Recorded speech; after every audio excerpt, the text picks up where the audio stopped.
ಮಲ್ಲಮ್ಮ. ಮಲ್ಲಮ್ಮ ತುಂಬಾ ಇನ್ನೋಸೆಂಟು.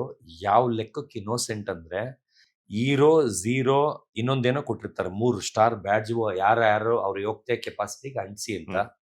ಎಲ್ಲಾರು ಅದ್ರ ಮೀನಿಂಗ್ ಗೊತ್ತಿರುತ್ತೆ, ಹೋಗ್ಬಿಟ್ಟು ಅದ್ರ ತಕ್ಕನಂಗೆ ಅಂಟಿಸಿ ಬಂದಿರ್ತಾರೆ. ಈ ಎಮ್ಮಗೆ 3 ಕೊಡ್ತಾರೆ, ಆದ್ರೆ ಪಕ್ಕದಲ್ಲಿರೋರು ಎಕ್ಸ್ಪ್ಲೈನ್ ಮಾಡಿರಲ್ಲ ಅದಕ್ಕೆ. ಅವ್ರು ಹಿಂಗ್ ನೋಡ್ತಾರೆ, ಎಲ್ಲಾರ್ಗು 2-3 ಇದೆ, ನಮ್ ಸತೀಶ್ ಅವ್ರು ಇಷ್ಟು ಒಳ್ಳೆಯವರು, ಒಂದು ಇಲ್ವಲ್ಲ ಅನ್ಬಿಟ್ಟು ತಂದ್ಬಿಟ್ಟು ಹಿಂಗ್ ಒಂದ್ ಹಾಕ್ತಾರೆ. ಆಮೇಲೆ ಅದು ಬಂದಿರೋದು ನಂಗೆ 0 ಅಂತ ಬಂದಿರುತ್ತೆ. ನಾನು ಖುಷಿಯಾಗೆ ತಗೊಳ್ತೀನಿ. ಆಮೇಲೆ ಎಲ್ಲ ಮುಗಿಯುತ್ತೆ. ಅಮ್ಮ ನೀವು ಹಾಕಿದ್ರಲ್ಲ ನನ್ಗೆ ಅದು ಏನ್ ಬ್ಯಾಡ್ಜ್ ಗೊತ್ತಾ ಅಂತೀನಿ. ಏನು ಅಂತಾರೆ, 0 ಅಂದ್ರೆ ವೇಸ್ಟ್ ನನ್ ಮಗ ಅಂತ. ಅಯ್ಯೋ ನಂಗೆ ಗೊತ್ತಿರ್ಲಿಲ್ಲ, ನಾನು ಯಾರ್ಗಾರ್ಗು ಹಾಕಿದ್ರು ನಿಮ್ಗೆ ಯಾರು ಹಾಕಿಲ್ವಲ್ಲ, ಅಯ್ಯೋ ಪಾಪ ಅಂತ ಹಾಕ್ತೆ ಅಂತಾರೆ. ಅಂದ್ರೆ ಇನ್ನೋಸೆನ್ಸ್ ಅದ್ರಲ್ಲಿ ಅರ್ಥ ಆಗುತ್ತೆ. ಅದನ್ನ ಖುಷಿಯಾಗಿ ತಗೊಂಡೆ, ಯಾಕಂದ್ರೆ ಅವ್ರಿಗೆ ಗೊತ್ತಿಲ್ಲದೆ 0 ಅಂತ ಹಾಕಿದ್ದು. ಅಂದ್ರೆ ನನ್ಗೆ ಯಾರು ಕೊಟ್ಟೇ ಇಲ್ವಲ್ಲ, ಅಂದ್ರೆ ಅದು ತಪ್ಪಿರೋರ್ಗೆ ಹೀರೋಗೆ 0ಗೆ ಕೊಡ್ತಾ ಇದ್ರು, ನನ್ಗೊಂದು ಬಂದಿರ್ಲಿಲ್ಲ. ಇವ್ರು ಹುಡುಕಿ ಅಯ್ಯೋ ಸತೀಶ್ ಅವ್ರು ಇಷ್ಟು ಒಳ್ಳೆಯವರು ಅಂತ, ಯಾಕಂದ್ರೆ ನನ್ ಕಂಡ್ರೆ ಅವ್ರಿಗೆ ತುಂಬಾ ಅಭಿಮಾನ ಇತ್ತು. ಬಂದ್ಬಿಟ್ಟು ಪಾಪ ಹಾಕಿದ್ರು, ಆದ್ರೆ ನನ್ ಗ್ರಾಚಾರಕ್ಕೆ 0 ಅದು ನನ್ ಕೈಗೆ ಬಂದಿದೆ. 0 ಅಂತ ಹಾಕಿದ್ರು, ನಂಗೆ ಬೇಜಾರು ಆಗ್ಲಿಲ್ಲ, ಯಾಕಂದ್ರೆ ಅವ್ರಿಗೆ ಮೀನಿಂಗ್ ಗೊತ್ತಿಲ್ಲದೆ ಹಾಕಿದ್ದು ಅಂತ ಒಪ್ಕೊಂಡ್ರು. ಎಲ್ಲ ನಿಮ್ಗೆ ಒಂದೂ ಇರ್ಲಿಲ್ಲ ಅಂತ ಹಾಕಿದೆ ಅಂತಂದ್ರು. ಅಂದ್ರೆ ಅದೇನೋ ಗ್ರೇಟ್ದೇನೋ, ನಿಮ್ಗೆ ಪಾಪ ಎಲ್ಲಾರ್ಗು ಹಾಕಿದ್ರು ನಿಮ್ನೆ ಬಿಟ್ಬಿಟ್ರಲ್ಲ ಅಂತ ಹಾಕಿದೆ ಅಂತ. ಅದೊಂದು ನನಗೆ ಸಮಾಧಾನ ನನಗೆ ಆಯ್ತು, ಅಂದ್ರೆ ಗೊತ್ತಿಲ್ಲದೆ ಹಾಕಿದಾರಲ್ಲ ಅನ್ಬಿಟ್ಟು. ಹಂಗೆ ರಕ್ಷಿತಾ ಅವರು. ರಕ್ಷಿತಾ ತುಂಬಾ ತುಂಬಾ ತುಂಬಾ ಒಳ್ಳೆಯವಳು, ಜನ ಹೊಂದುತ್ತಾಳೆ, ಮನೆ ಕೆಲಸ ಅಚ್ಚುಕಟ್ಟಾಗಿ ಮಾಡ್ಕೊಳ್ತಾಳೆ, ಎಂಟರ್ಟೈನ್ಮೆಂಟ್ ಅಲ್ಲಿ ನಂಬರ್ 1 ಇದ್ದಾಳೆ ಗಿಲ್ಲಿಗಿಂತ. ಆ ಲೆವೆಲ್ಗೆ ಜನಕ್ಕೆ ಬೇಜಾರಾಗ್ದಂಗೆ ಮನೋರಂಜನೆ ಕೊಡ್ತಾ ಇದ್ದಾಳೆ. ಎಲ್ಲಾರ ಕೆಲಸ ಬಿಟ್ಟು ತಲೆ ಮಸಾಜ್ ಮಾಡೋದು, ಇವ್ರಿಗೆ ಎಣ್ಣೆ ಹಾಕೋದು, ಒಂದು ಮನೆ ಹೋಮ್ಲಿ ಗರ್ಲ್ ತರ ಇದ್ದಾಳೆ. ಅಷ್ಟು ಒಳ್ಳೆಯವಳನ್ನ ಎಲ್ಲ ಪಾಪ ತುಳಿತಾ ಇದ್ದಾರೆ. ಧ್ರುವಂತ್. ಧ್ರುವಂತು ಸರ್ ಹೇಳ್ದಂಗೆ ಸಿಂಪತಿ ಅಂತ ಅಮ್ಮನ್ ಹಿಡ್ಕೊಂಡು ತುಂಬಾ ಡ್ರಾಮಾ ಆಡಿದ್ರು. ಆಮೇಲೆ ಸುದೀಪ್ ಸರ್ ಬೈದ್ಮೇಲೆ ಅವತ್ತು ಠಕ್ ಅಂತ ಚೇಂಜ್ ಆಗಿ ರೌದ್ರಾವತಾರ ಸ್ಟಾರ್ಟ್ ಮಾಡಿದ್ರು. ಅಷ್ಟರಲ್ಲಿ ರಾಜ್ರದ್ದು ಕಟ್ಟೆ ಆಗೋಯ್ತು. ಅದು ಸ್ಪಂದನ ಜೊತೆ ವಿ ಅಂತ ಜಗಳ ಮಾಡ್ತಾರೆ. ಆಮೇಲೆ 1 ಅವರ್ಗೆ ಕಟ್ ಆಗ್ಬಿಡುತ್ತೆ. ಅವಾಗ ಹಂಗೆ ಸಾಧು ತರ ಆಗೋಗ್ತಾರೆ. ಆದ್ರೆ ಅವ್ರು ಏನಂದ್ರೆ ಇಡೀ ಗೂಗಲ್ಲೇ ನಾನು ಅಂತಾರೆ. ಅಂದ್ರೆ ಎಲ್ಲ ನಾನು ತಿಳ್ಕೊಂಡು ಕುಡಿದು ಬಿಟ್ಬಿಟ್ಟಿದೀನಿ, ನನ್ ಮುಂದೆ ನೀವೆಲ್ಲ ಯಾರು ಏನು ಇಲ್ಲ ಆ ಲೆಕ್ಕಕ್ಕೆ. 5 ನಿಮಿಷಕ್ಕೆ ನಾನು ಹೊಗಳ್ತಾರೆ, ನೀವೇನಿದ್ರು ಜಿನಿಯನ್ ಆಗಿ ಇರೋದನ್ನ ಮಕ್ಕೊಡ್ದಂಗೆ ಹೇಳ್ತೀರಾ ಅಂತ. ಯಾಕಂದ್ರೆ ಒಳಗೊಂದು ಕರೆದ್ಬಿಟ್ಟು ಇಬ್ರಿಗೂ ಕರೆದ್ಬಿಟ್ಟು ಏನೋ ಹೇಳ್ತಾರೆ. ಒಂದು ಕ್ವಶನ್ ನನಗೆ ಕೇಳ್ತಾರೆ ಬಿಗ್ ಬಾಸ್. ಸರ್ ಒಂದ್ ಸೆಕೆಂಡ್. ನನಗೆ ಕೇಳ್ತಾರೆ ಬಿಗ್ ಬಾಸ್ ಅವರು, ಕೇಳ್ತಾರೆ, ನೀವು ಯಾಕೆ ಮಾಳುವವರು ನಿಮ್ನ 1 ವೀಕ್ ಆಚೆ ಇಡ್ತೀನಿ ಇದಕ್ಕೆ, ಒಳ್ಳೇದಾಗ್ಲಿ ಬಿಡಿ, ಒಳ್ಳೇದೇ ಆಯ್ತಲ್ಲ ಅಂತ ಖುಷಿ ಪಡ್ತಿರಲ್ಲ, ಅದು ಆಚೆ ಹೆಂಗ್ ಹೋಗುತ್ತೆ ಗೊತ್ತಾ ನಿಮ್ಗೆ ಅಂತ, ನಿಮ್ಗೆ ಇಂಟ್ರೆಸ್ಟ್ ಇಲ್ಲ ತರ ಹೋಗುತ್ತೆ ಅಲ್ವಾ ಅಂತ ಕೇಳ್ತಾರೆ ಕನ್ಸೆಷನ್ ರೂಮಿಗೆ ಕರೆದ್ಬಿಟ್ಟು. ನಾನು ಇರೋದು ಹೇಳ್ತೀನಿ ಸರ್, ನಾನು ಅವ್ರಿಗೆ ಮಾಡಿದ್ದು, ಅವ್ರು ತುಂಬಾ ತಲೆ ಚಚ್ಕೊಂತ ಇದ್ರು, ಆ ಕಾರಣದಿಂದ ಅವ್ರ ಪಾಪ ಹೆಲ್ಪ್ ಆಗ್ಲಿ ಅಂತ ಮಾಡಿದೆ. ಅವ್ರು ಅದನ್ನ ದುಶ್ಮನಿ ತರ ತಗೊಂಡು ನನ್ನ 1 ವಾರ ಆಚೆ ಇಟ್ರು. ಅಂದ್ರೆ ನಾನು ಈ ವಾರ ಆಡಕ್ಕೆ ತುಂಬಾ ಇಷ್ಟಪಟ್ಟಿದ್ದೆ, ತುಂಬಾ ಇಷ್ಟಪಟ್ಟಿದ್ದೆ. ಈ ವಾರ ನಾನು ಇನ್ನ ಸ್ಟಾರ್ಟ್ ಮಾಡೋಣ ಗೇಮು ಅಂತ. ಅವ್ರು 1 ವಾರ ಇದ್ ಮಾಡಿದ್ರಲ್ಲ, ಅವರು ಸಿಟ್ಟಲ್ಲಿ ಹೇಳಿದ್ರು. ನಾನು ಅವಾಗ ಎದ್ಕೊಂಡು ಡಲ್ ಆದ್ರೆ ಅವರು ನನ್ ಸೇಡ್ ತೀರ್ಸ್ಕೊಂಡೆ ತರ ಅನ್ಕೊಳ್ತಾರೆ. ಅದಕ್ಕೆ ಬಿಡು ಒಳ್ಳೇದಾಯ್ತು ಅಂತ ಆ ಥಾಟಲ್ಲಿ ನಾನು ಹೇಳಿದ್ದು. ಅದು ಬಿಟ್ಟು ನಾನು ಬೇರೆ ತರ ಇನ್ನೇನು ಇಲ್ಲ. ಯಾಕಂದ್ರೆ ನಮ್ದು ಕೈ ಕಟ್ಟಾಗ್ಲಿ ಅಂತಾನೆ ಕಾಯ್ತಾ ಇದ್ವಿ. ಕಟ್ಟಾಗಿದೆ. ನಾನು ಈ ವಾರದಿಂದ ನಾನು ಸಪ್ರೇಟ್, ಅವ್ರು ಸಪ್ರೇಟ್, ಆರಾಮಾಗಿ ಗೇಮ್ ಆಡೋಣ ಅಂತಾನೆ ನನ್ನ ಮೈಂಡಲ್ಲಿ ಇದ್ದಿದ್ದು. ಆದ್ರೆ ಆ ಕಾರಣಾಂತರದಿಂದ ಅವ್ರು ಹೇಳಿದ್ರಿಂದ 1 ವಾರಕ್ಕೆ ಇದಾಯ್ತು. ಅವ್ರ ಮುಂದೆ ತಗ್ಬಾರ್ದು ಅಂತ ನಾನು ಅವ್ರ ಮುಂದೆ ಹಿಂಗ್ ಮಾಡಿದೆ ಅಷ್ಟೇ ಹೊರತು ನಂದು ಇನ್ನೇನು ಇಲ್ಲ ಅಂತ ಹೇಳಿದೆ. ಅದು ಧ್ರುವಂತ್ಗೆ ಇಷ್ಟ ಆಗಿ ಆಚೆ ಬರ್ತಿದ್ದಂಗೆ, ನೀವು ಹಾರ್ಟ್ಲಿ ಇರೋದು ಹೇಳಿ ಮಾತಾಡ್ತೀರಾ, ಡೈರೆಕ್ಟ್ ಡೇರ್ ಡೆವಿಲ್ ತರ ಮಾತಾಡ್ತೀರಾ, ಅದು ನಂಗೆ ಇಷ್ಟ ಆಯ್ತು, ನಿಮ್ದು ಹಾನೆಸ್ಟಿ ಇಷ್ಟ ಆಯ್ತು ಅಂತ ಹೊಗಳ್ತಾರೆ. ಇನ್ನು ಅರ್ಧ ಗಂಟೆಗೆ ಬಂದು ಕ್ಯಾಕರಿಸ್ತು ಅಂತಾರೆ ಬೇರೆ ವಿಷಯ. ಅಂದ್ರೆ ಆ ತರ ಹುಚ್ಚ. ಧನು ನನಗೆ ಕಂಡ್ರೇನೆ ಆಗಲ್ಲ ಸರ್. ಅವ್ರ ಆಟಿಟ್ಯೂಡು ಅದು ಮೈಗೆ ಒಳ್ಳೇದಲ್ಲ ಸರ್. ಆ ಆಟಿಟ್ಯೂಡ್ ಇರೋರು ಜೀವನದಲ್ಲಿ ಮುಂದೆ ಬರಕ್ಕಾಗಲ್ಲ, ಜನ ಸಂಪಾದನೆ ಮಾಡಕ್ಕಾಗಲ್ಲ.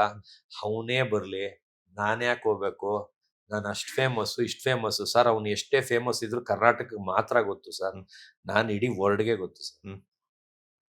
ಇಷ್ಟೇ ಹೇಳ ಶಾರ್ಟ್ ಆಗಿ.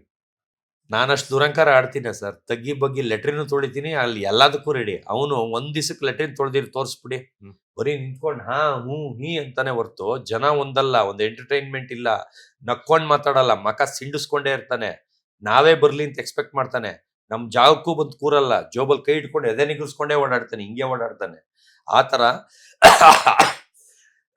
ಆ ಆಟಿಟ್ಯೂಡು ಲಾಂಗ್ ಟರ್ಮ್ಸ್ ಅಲ್ಲಿ ಇರಲ್ಲ ಸರ್. ಯಾರು ಅವನ್ನ ದೂರ ಇಟ್ಬಿಡ್ತಾರೆ, ಬರ್ತಾ ಬರ್ತಾ ದೂರ ಆಗ್ತಾರೆ. ಅವ್ನ ಕ್ಯಾರೆಕ್ಟರ್ ನಂಗೆ ಒಂಚೂರು ಇಷ್ಟ ಆಗ್ಲಿಲ್ಲ ಸರ್.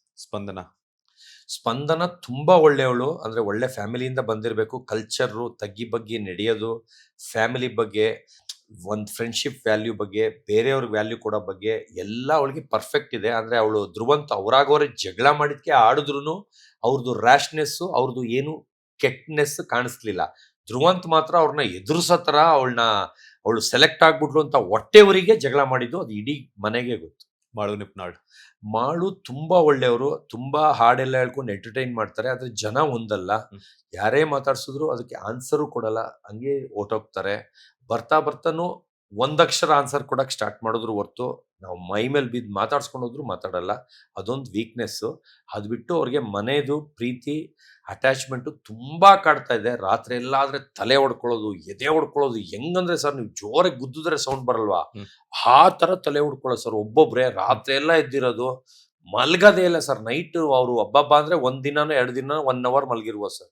ನಿದ್ದೆನೇ ಮಾಡಲ್ಲ, ಮನೆದೇ ಯೋಚನೆ, ಏನೋ ಸೌಂಡ್ ಮಾಡ್ತಾ ಇರ್ತಾರೆ, ಮಾತಾಡ್ಕೊಳ್ತಾ ಇರ್ತಾರೆ. ಅಂದ್ರೆ ದೆವ್ವ ತರ ಹೇಳ್ತಾ ಇಲ್ಲ. ಆಮೇಲೆ ಅಂದ್ರೆ ಅದನ್ನ ಕೊರ್ಗ ತರ ಫೀಲಿಂಗ್ ತರ ಯೋಚನೆ ಮಾಡ್ಕೊಂಡು ಅವ್ರವ್ರೇ ಒಬ್ಬೊಬ್ರೇ ಒಳಗೆ ಮಾತಾಡ್ತಿರ್ತಾರೆ.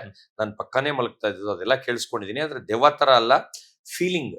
ಅವ್ರ ಮನೆ ನೆನಪು ಬಂದು ಕೊರಗ್ತಾ ಇದ್ರು. ಇದರಿಂದ ಅವ್ರ ಹೆಸರು ನಾನು ತಗೊಂಡಿದ್ದೆ. ಕಾಕ್ರೋಚ್ ಸುದಿ ಅವರು. ಸರ್, ಕಾಕ್ರೋಚ್ ಸುದಿ ಅವರು ಎಲ್ಲಾರ ಜೊತೆ ಫ್ರೆಂಡ್ಲಿ ಆಗಿರ್ತಾರೆ, ಎಲ್ಲಾರ ಜೊತೆ ಹೊಂದ್ಕೊಳ್ತಾರೆ. ಆಮೇಲೆ ಗುಡ್ ಹಾರ್ಟೆಡ್, ಯಾರಿಗೂ ಕೆಟ್ಟದ್ ಮಾಡಕ್ ಹೋಗಿಲ್ಲ. ಅವ್ರಿಗೆ ರಾಕ್ಷಸ ಕೊಟ್ಟಾಗ್ಲೂ ಮಗು ತರ ಬಿಹೇವ್ ಮಾಡ್ಕೊಂಡು ಎಲ್ಲಾರನ್ನೂ ಚೆನ್ನಾಗಿ ನೋಡ್ಕೊಂಡು ಕೂತಿದ್ರು. ಅಂದ್ರೆ ಒಳ್ಳೆ ವ್ಯಕ್ತಿ. ಆಮೇಲೆ ಯಾರ ಬಗ್ಗೆ ಬ್ಯಾಡ್ ಆಗಿ ಮಾತಾಡೋದು, ಅಲ್ಲಿದಿಲ್ಲಿಗೆ ತಂದಿಕ್ಕದ್ ಮಾಡಿಲ್ಲ. ಎಲ್ಲಾರ ಜೊತೆನೂ ಹೊಂದ್ಕೊಂಡು ಜಾಲಿ ಮಾಡ್ಕೊಂಡು ಒಳ್ಳೆ ಡೈಲಾಗ್ಗಳು, ಪಂಚ್ ಡೈಲಾಗ್ಗಳು ಹೊಡ್ಕೊಂಡು ತುಂಬಾ ಚೆನ್ನಾಗಿದ್ರು. ಅವ್ರು ಯಾರಿಗೂ ವಿಲನ್ ಅಂತ ಅನ್ಸ್ಕೊಳ್ಳೇ ಇಲ್ಲ. ಆ ರಾಕ್ಷಸ ಕೊಟ್ಟಾಗ್ಲೂ ವಿಲನ್ ಅಂತ ಅನ್ಸ್ಕೊಳ್ಳಿಲ್ಲ. ಆದ್ರೆ ಅನ್ನದ ವಿಷಯದಲ್ಲಿ ಒಂದು ಏನೋ ವೇಸ್ಟ್ ಮಾಡ್ತಾರೆ. ಅವಾಗ ನಾನು ಜಗಳಕ್ಕೆ ಹೋಗ್ತೀನಿ, ಅವರೇ ಪಾಪ ಸೈಲೆಂಟ್ ಆಗಿ ಹೋಗ್ಬಿಡ್ತಾರೆ. ನನ್ನ ಜೊತೆ ಜಗಳ ಆಡಕ್ಕೆ ಇಷ್ಟ ಇದೆ. ಚಂದ್ರಪ್ರಭಾ.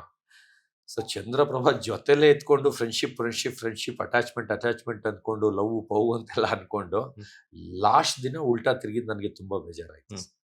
ಗಿಲ್ಲಿ ನಟ. ಸರ್, ಗಿಲ್ಲಿ ನಟ ನನಗೆ ಅವ್ರ ಕಂಡ್ರೆ ತುಂಬಾ ಇಷ್ಟ.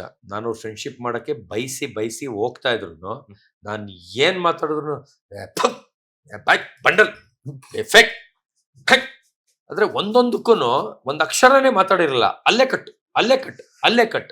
ನನಗೆ ಬೇರೆಯವ್ರು ಅವ್ರ ಜಾಗದಲ್ಲಿ ಇದ್ರೆ ಎತ್ತಿ ಕೊಟ್ಬಿಡ್ತಿದ್ದೆ ಸರ್. ಬೇರೆಯವ್ರು ಅವ್ರ ಜಾಗದಲ್ಲಿ ಇದ್ದಿದ್ರೆ ಎತ್ತಿ ಒಡೆದು ಬಿಡ್ತಿದ್ದೆ. ನಾನು ಬಿಗ್ ಬಾಸ್ ಮನೇಲಿದ್ದೆ ಅಂತ ಸುಮ್ನಿದ್ದೆ. ಪ್ಲಸ್ ಅವ್ರಿಗೆ ತುಂಬಾ ಮರ್ಯಾದೆ ಕೊಡ್ತೀನಿ. ಯಾಕಂದ್ರೆ ಅಲ್ಲಿ ಎಂಟರ್ಟೈನ್ಮೆಂಟ್ ಮಾಡ್ತಾ ಇರೋದೇ ಅವರು ಸರ್. ಅವರೇ ವಿನ್ ಆಗೋದು ಸರ್. ನನ್ನ ಇದರಿಂದ ಪ್ರಕಾರ ಅವರೇ ಕಾಮಿಡಿಯಿಂದಾನೇ ವಿನ್ ಆಗ್ತಾರೆ. ಒಳ್ಳೆ ಗುಣ ಇದೆ. ಆದ್ರೆ ಚಂದ್ರಪ್ರಗಾಲ್ ಅವ್ರ ಮೇಲಿರೋ ಲವ್ ಇಂದ ನನ್ನ ಎನೆಸ್ಟ್ ಆಗಿ ನನಗೆ ಫೈಟಿಗೆ ಬಂದು ಅವರೇ ಬೈಸ್ಕೊಂಡು ಹೋಗ್ತಾರೆ. ಅಂದ್ರೆ ಅವ್ರು ಬಂದಿದ್ಕೆ ಬೈದಿರ್ತೀನಿ ಹೊರತು ನಾನು ಮನಸ್ಸಿಂದ ಬೈದಿರಲ್ಲ. ಅವಾಗ ಎದುರ್ಕೊಂಡಿರ್ತಾರೆ. ನಿನ್ನಿಂದ ಮುಚ್ಕೊಂಡು ಹೋಗು ಅಂತ ಅನ್ಸ್ಕೊಬಿಟ್ಟೆ, ನಿನಗೆ ಸಪೋರ್ಟ್ ಮಾಡಕ್ ಹೋಗಿ ನಾನ್ ಸತೀಶ್ನ ಎನೆಸ್ಟ್ ಆಗ್ಬಿಟ್ಟೆ, ಹಿಂಗೆ ಅವ್ರ ಜೊತೆ ಇರ್ಲಿ ಅಂತಾರೆ. ಅಂದ್ರೆ ಫ್ರೆಂಡ್ಶಿಪ್ ಬೆಳೆಸ್ಕೊಳಕ್ಕಂತೂ ಒಂದಿನೂ ಟ್ರೈ ಮಾಡ್ಲಿಲ್ಲ ಅವರು. ನಾನು ಅವ್ರ ಫ್ರೆಂಡ್ಶಿಪ್ ಬೆಳೆಸ್ಕೊಳಕ್ಕೋಸ್ಕರ ಅವ್ರು ಎಷ್ಟು ಬೈದ್ರು ಸಹಿಸ್ಕೊಳ್ತಾ ಇದ್ದೆ. ಕಾವ್ಯಶೈವ. ಕಾವ್ಯ ಬಂದು ಗಿಲ್ಲಿ ಜೊತೆ ಇದ್ದಾಗ ನನ್ನ ವಿಲನ್ ಆಗಿ ನೋಡ್ತಾ ಇದ್ರು. ಅಂದ್ರೆ ಒಂದ್ ದಿವಸಕ್ಕೂ ನನ್ನ ಜೊತೆ ಒಂದ್ ಅಕ್ಷರನೂ ಮಾತಾಡಿಲ್ಲ. ಗುರ್ ಅಂತಾನೆ ಕಂಡ್ಬಿಟ್ಕೊಂಡಿದ್ರು. ಆದ್ರೆ ಒಂದಿನ ಅದೇನೋ ಐ ಲವ್ ಯು ಕಾವು ಅಂತೇನೋ ಅನಿಸ್ತಾರಲ್ಲ, ಅದು ಬಂದು ರ್ಯಾಗಿಂಗ್ ಅಂದ್ರೆ ನಾನು ದೊಡ್ಡ ತರ ಇದ್ದೆ ಅನ್ಬಿಟ್ಟು ಇವರೆಲ್ಲ ಮಾತಾಡ್ಕೊಂತಾರೆ, ಪೆದ್ದು ನನ್ ಮಗ ಅಂತ. ಸೀಕ್ರೆಟ್ ಟಾಸ್ಕ್ ಬಂದಿದೆ, ನೀವು ಆಕ್ಟಿಂಗ್ ಮಾಡ್ಬೇಕಂತೆ ಅಂತ ಹಿಡ್ಕೊಬಿಡ್ತಾರೆ. ನಾನು ಸುಳ್ಳು ಅಂತೀನಿ, ನೀವು ಯಾರೋ ರೇಗಿಸ್ತಿದೀರ ಅಂತ. ಇಲ್ಲ, ಇದು ಮಾಡಿಲ್ಲ ಅಂದ್ರೆ ಮನೆಯಿಂದ ಆಚೆ ಹಾಕ್ತಾರೆ, ನಿಮ್ಮ ಹೆಸರೇ ಬರ್ದಿದ್ದಾರೆ, ಈಗ ಓದಿದಾಗ ಎಲ್ಲಿದ್ರಿ ನೀವು ಅಂತ ಗೂಬೆ ಕೂರಿಸ್ತಾರೆ. ಸೀಕ್ರೆಟ್ ಟಾಸ್ಕ್ ಬಂದಿದೆ, ನೀವು ಆಕ್ಟಿಂಗ್ ಮಾಡ್ಲೇಬೇಕು ಅಂತ ಅದು ಫೋರ್ಸ್ ಮಾಡ್ತಾರೆ. ನಾನು 2-3 ಸಲ ನಂಬಲ್ಲ, ರೇಗಿಸ್ತಾ ಇದ್ದೀರಾ ಅಂತ. ಇಲ್ಲ, ಆಮೇಲೆ ನಿಮ್ಗೆ ಮನೆ ಕಳಿಸ್ತಾರೆ, ಹಂಗೆ ಹಿಂಗೆ ಅಂತ ಎಲ್ಲ ಗುಂಪು ಸೇರ್ಕೊಂಡು ನನ್ನ ಬಕ್ರ ಮಾಡ್ತಾರೆ. ನನಗೆ ಅಲ್ಲಿಂದ ನಡ್ಕೊಂಬ ಸ್ಟೈಲ್ ಆಗಿ ಕಾವ್ಯಾಗೆ ಐ ಲವ್ ಯು ಅಂತ ಅದೇನೋ ಪ್ರೀತಿಸ್ತೀನಿ ಏನೋ ಅಂತ ಹೇಳ್ಕೊಡ್ತಾರೆ ಡೈಲಾಗು.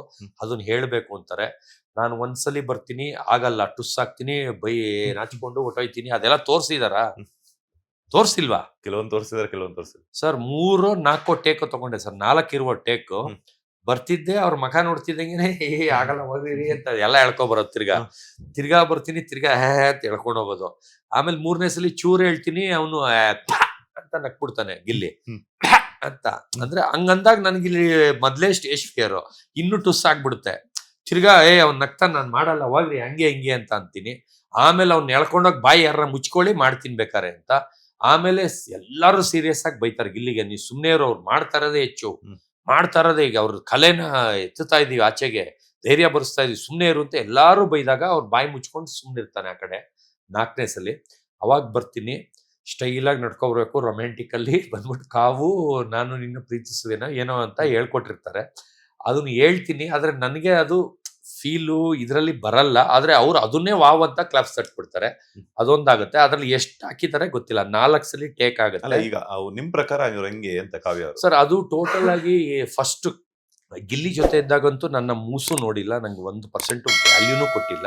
ಗಿಲ್ಲಿ ಕಟ್ ಆದ್ಮೇಲೆ ಅವಳದು ಗೇಮ್ ಆಡೋ ಟೈಮಲ್ಲಿ ನಾನು ರಾಶಿಕಾದು ಅವಳದು ಆಡ್ಬೇಕಾದ್ರೆ ಸಪೋರ್ಟ್ ಮಾಡಿದೆ. ಯಾಕಂದ್ರೆ ರಾಶಿಕಾ ಒಂದು ಫಾಲ್ಟ್ ಮಾಡ್ತಾಳೆ, ಫೋಲ್ ಅನ್ಕೊಂಡು ಅಡ್ಡ ಹಾಕ್ತೀನಿ, ಇದು ಮಾಡ್ತೀನಿ. ಆಮೇಲೆ ಇವಳು ಎಲ್ಲ ಹಿಂದೆಯಿಂದ ಎತ್ತುತ್ತಾ ಇರ್ತಾಳಲ್ಲ, ಆ ಸಿಟ್ಗೆ ಇವಳು ಬಂದು ಎಲ್ಲ ಕೈಗೆ ಎತ್ಕೊಂತಾಳೆ ಕಾವ್ಯ. ಅದಕ್ಕೆ ಅವಳ ಗೇಮು ಅಂದ್ರೆ ನಿನ್ ಗೇಮ್ ನೀನ್ ಆಡು ಅಂತ ಸಪೋರ್ಟ್ ಮಾಡ್ತೀನಿ. ಯಾಕಂದ್ರೆ ಅಲ್ಲೇನು ಎತ್ಕೋಬೇಡ್ದು ಅಂತ ಏನು ಬರ್ದಿಲ್ಲ, ಎಲ್ಲ ಇಟ್ಕೊಂಡು 1 ಸೆಕೆಂಡ್ ಇದ್ದಾಗ ಒಂದ್ ಇಟ್ರು ಗೆದ್ದಂಗೆ ಅವಳು. ಯಾಕಂದ್ರೆ ಅಲ್ಲಿ ಏನು ನಮ್ಗೆ ಹಿಂಗ್ ಹೇಳಿರಲ್ಲ, ಹಿಂಗ್ ಮಾಡಬಾರ್ದು ಅಂತ ಹೇಳಿರಲ್ಲ. ಅವ್ರವ್ರ ಗೇಮ್ ಒಟ್ನಲ್ಲಿ ಲಾಸ್ಟ್ ಅಲ್ಲಿ ಬಜಲ್ ಆದಾಗ ಯಾರು ಜಾಸ್ತಿ ಇರುತ್ತೆ ಅದ್ ಲೆಕ್ಕ. ಇವಳಿಗೆ ಮಾಡ್ತಿದ್ಲು, ಅವಳು ತಪ್ಪು ಮಾಡಿದಾಗ ಬೈದ್ರೆ ಅವಳು ನನ್ನ ಕೇರ್ ಮಾಡದೆ ಹೋಗ್ತಾ ಇದ್ಲು. ಅದಕ್ಕೆ ಸಿಟ್ಟು ಬಂದಿತ್ತು ರಾಶಿಕಾ ಮೇಲೆ. ಕಾವ್ಯ ಎಲ್ಲ ಎತ್ಕೊಳ್ತಾ ಇದ್ಲು, ಅದನ್ನ ಧ್ರುವಂತ್ ಬಂದು ಬಾಯಿಗೆ ಬಂದಂಗೆ ಬೈತಾನೆ. ರೂಲ್ಸ್ ಎಲ್ಲ ಬ್ರೇಕ್ ಮಾಡ್ತಾ ಇದ್ಯಾ, ಹಂಗೆ ಅವಳು ಎಣಿಸ್ಬೇಕತ್ತು. ಅವ್ರು ಎಣ್ಸಕ್ ಕೊಟ್ರೆ 1 2 3 4 5 6 7 8 9 10 ಅಂದ್ಬಿಟ್ಟು ಓಡೋಗ್ಬಿಡ್ತಾರೆ. ನಾವಾದ್ರೆ ಕರೆಕ್ಟಾಗಿ ಜಡ್ಜ್ ನಮ್ಗೆ ಕೊಟ್ಟಿರಿದ್ರೆ 1 2 3 ಅದರ ಸೆಕೆಂಡ್ಸ್ ಪ್ರಕಾರ ಎಣಿಸ್ತೀವಿ. ನಾವ್ ಎಣಿಸ್ಬೇಕು ಅಂತ ಬರ್ದಿದೆ. ನಂಗೆ ಕನ್ನಡ ಒಂದ್ಸಲಿ ಓದಿದ್ರೆ ತಲೆಗೆ ಬಂದ್ಬಿಡುತ್ತೆ, ಅವನಿಗೆ ಎಷ್ಟು ಸಲ ಹೋದ್ರು ತಲೆಗೆ ಬರಲ್ಲ. ಅವ್ನು ಹೈಲೈಟ್ ಹಾಕಿ ಅದಕ್ಕೆ ನನಗೆ ರಾಶಿಯಾಗಿ ಜಗಳ ಮಾಡ್ತಾನೆ. ಅದು ಹಾಕಿದಾರೋ ಇಲ್ವೋ ಗೊತ್ತಿಲ್ಲ. ನಾನು ಯಾರ್ದು ಕೇರ್ ಮಾಡಿದೆ, ನನ್ನ ಬುಕ್ಕಲ್ಲಿ ಏನು ಓದಿತ್ತು ಹಂಗೆ ಕಾವ್ಯ ಆಡಮ್ಮ, ನೀನ್ ಇಷ್ಟ ಬಂದಂಗೆ ಆಡೋದು ಸಪೋರ್ಟ್ ಮಾಡ್ತೀನಿ. ಆಗ ಅವಳಿಗೆ ಕರುಣೆ ಬಂದು ಅವಾಗಿಂದ ನನ್ನ ಚೆನ್ನಾಗಿ ಮಾತಾಡ್ಸಕ್ ಸ್ಟಾರ್ಟ್ ಮಾಡಿದ್ಲು ಅಷ್ಟೇ. ಲೇಟೆಸ್ಟ್ ಹಾಗೂ ಇಂಟ್ರೆಸ್ಟಿಂಗ್ ಸುದ್ದಿಗಳಿಗಾಗಿ ಬಾಸ್ ಟಿವಿ ಕನ್ನಡ ಚಾನೆಲ್ನ ಸಬ್ಸ್ಕ್ರೈಬ್ ಮಾಡಿ, ಹಾಗೆಯೇ ಬೆಲ್ ಐಕಾನ್ ಪ್ರೆಸ್ ಮಾಡಿ. ಇದರ ಜೊತೆಗೆ ಫೇಸ್ಬುಕ್, ಇನ್ಸ್ಟಾಗ್ರಾಮ್, ಎಕ್ಸ್ ನಲ್ಲೂ ಮಿಸ್ ಮಾಡದೆ ಫಾಲೋ ಮಾಡಿ.